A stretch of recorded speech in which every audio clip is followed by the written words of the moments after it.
ভাই পহেলা বৈশাখের পান্তা ইলিশের দাওয়াত রইলো, তাড়াতাড়ি চলে আইসেন। বলেন কি ভাবি, তাই নাকি? তা শুধু কি পান্তা ইলিশই খাওয়াবেন না সাথে অন্য কিছুও খাওয়াবেন? আপনার যা খাইতে মন চায় আপনি তাই খায়েন। এখন বলেন পিঠের মাছ খাবেন না পেটের মাছ খাবেন? আরে ভাবি, আপনি তো জানেন আমি পেটির মাছ খাইতে খুব পছন্দ করি। ও ভাবি, এবার পয়লা বৈশাখে ভাই তো আসলো না, বলেন তো আপনার সাথে পয়লা বৈশাখ আমি করি? করেন, সমস্যা নাই, কিন্তু আপনার ভাই পয়লা বৈশাখে যা যা করে আপনারও কিন্তু তাই করতে হবে। বলেন কি ভাবি, আমি তো অপেক্ষায় ছিলাম ভাই যা করে সেটা করার জন্য।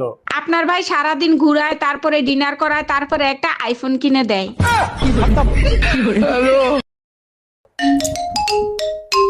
হ্যালো। জামাই, মেয়ে বললো তোমাদের ওখানে নাকি ইলিশ মাছের সাথে পহেলা বৈশাখের শাড়ি ফ্রি দিচ্ছে। জি আম্মাজান, ঠিকই শুনছেন, বড় ইলিশের সাথে পহেলা বৈশাখের শাড়ি ফ্রি। পহেলা বৈশাখের এত সুন্দর অফার দিছে, তুমি কেন নাই কেন? আরে আম্মাজান, অনেক দাম, এগুলো শুধু শুনতেই ভালো লাগে। যেমন বউয়ের সাথে শালি ফ্রি, আসমন তো দিছেন।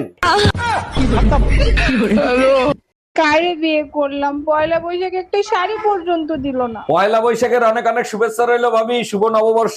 কিসের শুভ নববর্ষ? একটা আনরোমান্টিক গাধাকে বিয়ে করছি, পয়লা বৈশাখে একটা শাড়ি পর্যন্ত দিল না। বলেন কি ভাবি, তাই নাকি? আচ্ছা ভাবি, আমি যদি আপনার পয়লা বৈশাখে শাড়ি দিই তাহলে কি আমার সাথে রোমান্টিক হবে? এই শোনো, পহেলা বৈশাখে মা আসতিছে, বড় দেখে একটা ইলিশ মাছ আইনো। তোর বাপের বাড়ি গেলে তোর মায়েদি পুঁটি মাছ খাওয়ায়, তারে আবার ইলিশ মাছ খাওয়ানোর কি দরকার? দেখো, বাজে কথা বলবা না, মার সাথে ছোট বোন আসতিছে, তার জন্য তোমাকে আনতে বলছি।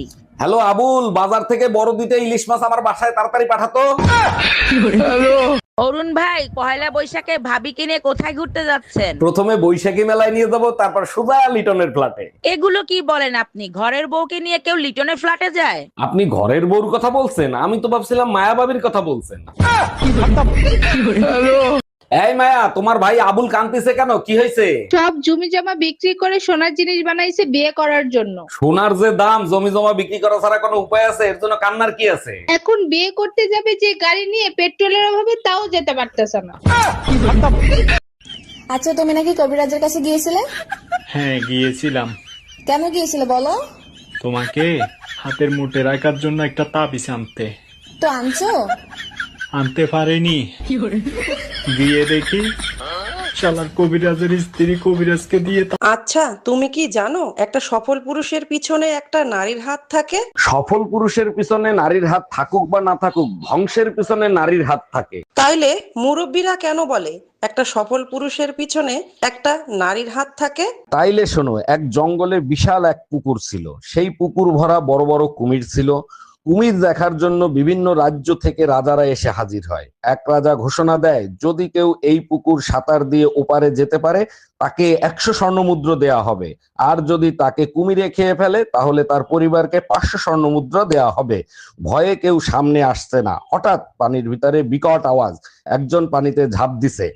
জীবন বাঁচানোর জন্য বিদ্যুৎ গতিতে সাঁতার শুরু করলো। অনেক কষ্টে পুকুর পার করলো।